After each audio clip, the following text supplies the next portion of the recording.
Oh hey, it's that guy from Slow Horses. You're useless. This is The Legend of Spyro, A New Beginning, a hard reboot of one of gaming's most beloved platforming icons. The previous two games, A Hero's Tale and Shadow Legacy, received mixed reviews unfortunately, and didn't sell that well in comparison to their rivals, so according to Vivendi Universal, it was time for a change. Krome Studios were chosen to do the job, the developers of Ty the Tasmanian Tiger. They'd impressed Vivendi Universal with an interesting pitch for a new Crash Bandicoot game, funnily enough, so instead of making that, Vivendi were like, hey, come over and make Spyro. The result was mixed, unfortunately. But what's it like these days? Is it a game you should consider playing now that the dust has settled? Or should you just skip it? That's a tricky thing to answer. This is an action-packed adventure game with a much darker, more serious storyline, and they really went for it this time. The cast includes Gary Oldman as Guardian Dragon Ignitus, Elijah Wood as Spyro, and David Spade as Sparx. That's half the game's budget right there. But seriously, it's so weird hearing these well-known celebrities voicing characters in a Spyro game of all things. Gary Oldman sometimes sounds like he's about to nod off. When you were just an egg, it was my job to protect you.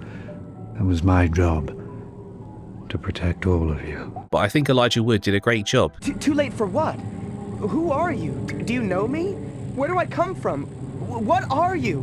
What are we? What am I? And David Spade, well, he was just David Spade in a dragonfly suit. He does have some funny lines though. Make your way through the connecting rooms, restoring every statue you can find. Hey, you know what? Let's don't and say we didn't. Why don't you do it?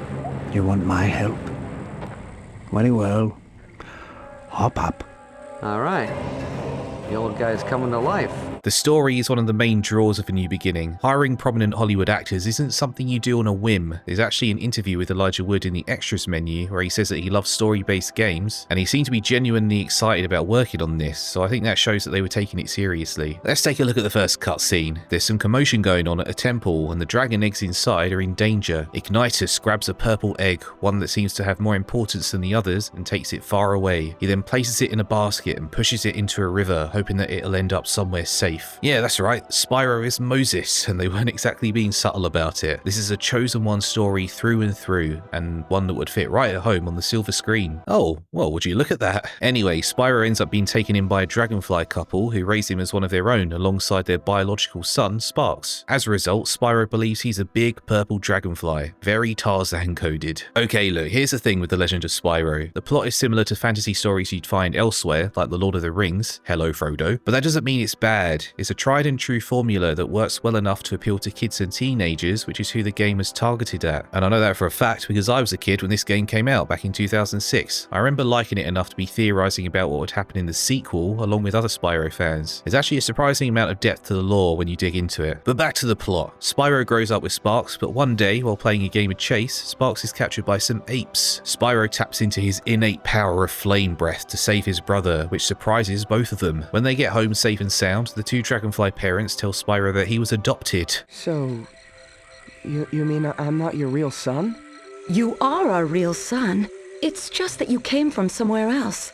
Far away, where wars rage on, and the innocent seem to always pay the price. And he decides to go on a journey to find himself. Sparx joins him, of course, and together they bump into Ignitus, who reveals that Spyro is a rare purple dragon. Purple dragons are said to be born once every 10 generations and are incredibly powerful, so the Dark Master, the main bad guy, isn't a big fan. That's why he sent his forces to raid the Dragon Temple at the beginning of the game, to destroy all the dragon eggs and prevent Spyro from being born. The dragon race is actually close to extinction at this point in time, with their island homes constantly under siege by the Dark Armies commanded by Cynder, a black dragon. I won't spoil much more of the plot, but Spyro's quest is to save the remaining guardian dragons that have been captured by Cynder. Before we move on, if you find yourself enjoying the video, don't forget to subscribe to the channel and smash the like button. I'd really appreciate it. Okay, gameplay time. To save the guardian dragons, Spyro will need to be a bit more flexible in combat than his previous incarnation, and this is where A New Beginning really deviates from previous games. The simple flame and charge mechanics of the past are thrown out the window in favour of flashy melee combos and powerful breath abilities. This game is entirely combat focused, and I do mean that. There's even a level up system that's taken straight out of God of War. By pressing the circle button, Spyro attacks with his horns and tail. Holding it down will knock enemies into the air, giving him an opening to jump up and smack them around in slow motion, which I always get a kick out of. Using fire breath is as easy as pressing the square button, and you can combine it with melee attacks to create your own combos. Spyro will also gain access to other breath types types, electricity, ice and earth, which have their own advantages and disadvantages. For example, electric breath has the unique ability of knocking enemies around like discarded toys, which means you can chuck them right off the edge of the world. Thing is, you can't unlock new melee combos or moves, just new breath types, so although there is depth to the combat system, it's not as deep as something like God of War. It makes sense though, considering this game is appealing to a much younger audience. One thing I don't like is how long the tutorials are for Spyro's new breath abilities, especially the first one, which teaches you how to use the melee system as well as fire breath. Instead of letting you experiment in the field, the game locks you into a tutorial arena where you have to successfully perform each move before you can get on with the actual game. It's not that fun. Overall, the combat is decent, I'd say. It's satisfying and really makes you feel like a powerful dragon, but there's just so much of it. Other action-focused games tend to break up the combat encounters with a bit of platforming or puzzle solving, or they'll sprinkle the odd collectible here and there. Palette cleansers, you know? But there's none of that in A New Beginning. Okay, there are one or two puzzly bits, but they're extremely short and easy to the point where they barely register, and even then, they're swarming with enemies. This game does not stop throwing apes at you, ever. You'll be mashing buttons for the entire playthrough so much that if you're like me, you'll start to get wrist pain. The last area is the absolute worst for this. The waves of enemies feel endless and you can't move on until you've beaten them. It's like they were trying to extend the game's length because they were afraid of people beating it too quickly. It's a real shame because I think the game has a solid foundation at its core. It just needed less waves of enemies, more explorable paths to find things like health and breath meter upgrades, and additional platforming and puzzle sections. That's my opinion, of course. You might disagree, and I get it. Some people like the fact that the game is laser focused on combat. For me, while I was okay with it as a kid, these days it's more of a painful chore to get through. But let's switch things up now because I don't want to complain for the rest of the video. A New Beginning has some other positive aspects I want to talk about. First of all, these flying sections. There's only 2 in the game, but they're cinematic and fun. I wish there were more of them, to be honest, taking place every time Spyro transitions to a new area. That would have been really cool. Look at this bit here where a sea turtle type of thing breaches the water.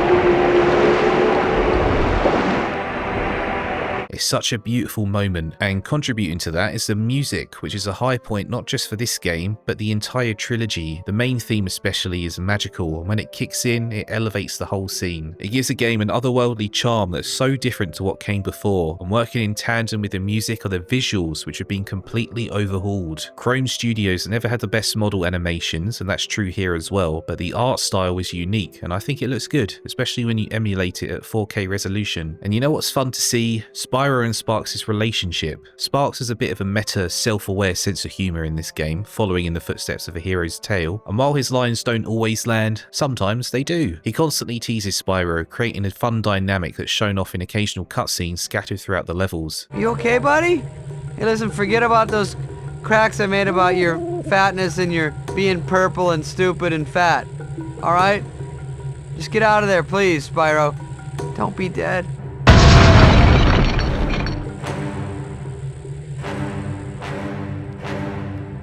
Did you say something? Me? No. No, I was talking out loud, thinking of my day I gotta do. Well, just thought I heard something before I blasted my way out. Oh, that's funny. Yeah, no. Must be hearing things. They did start to annoy me in terms of how frequent they became, but hey, I'd rather have them than not have them, you know? Another funny thing I noticed in this game, the fact that all the enemies have their own names that you can see in the top right corner of the screen. They all seem to be randomly generated. I have no idea who came up with that idea, but I love it. Oh, I haven't even talked about the gems yet. Hey, Spyro, what was that about? I don't really know. I just felt like I had to hit it. And when I did, the power of 1,000 suns surged through my body. Right. Yeah, okay. Well, you know what? You should really sleep better. You know, I'm gonna stop bugging you. You really need to get 8 hours. Forget I said anything. Let's go. Okay then. In previous Spyro games, gems were collectibles and currency. Here, they serve a more substantial purpose by recovering Spyro's health and breath meters, filling up his Fury bar, and giving him experience that he can use to upgrade his breath abilities. The Fury bar is located here, and when it's full, Spyro can unleash a massive area of effect attack that annihilates most enemies.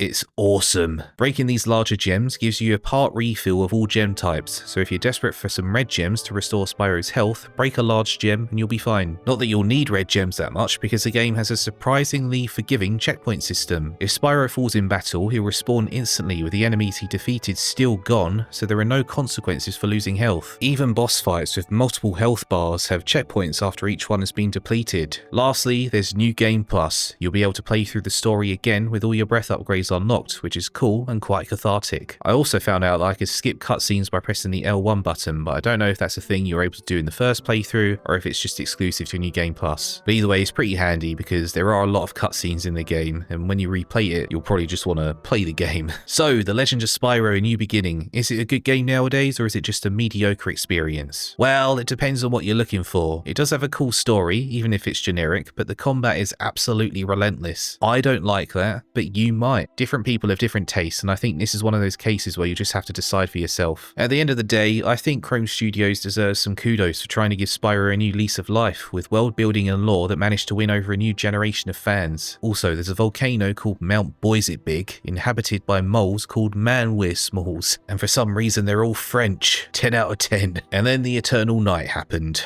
but I'll get to that some other time. Thank you so much for watching. If you enjoyed this video, don't forget to subscribe to the channel and smash the like button. It really does help. Have a great day or night, wherever or whenever you are, and I will see you next time.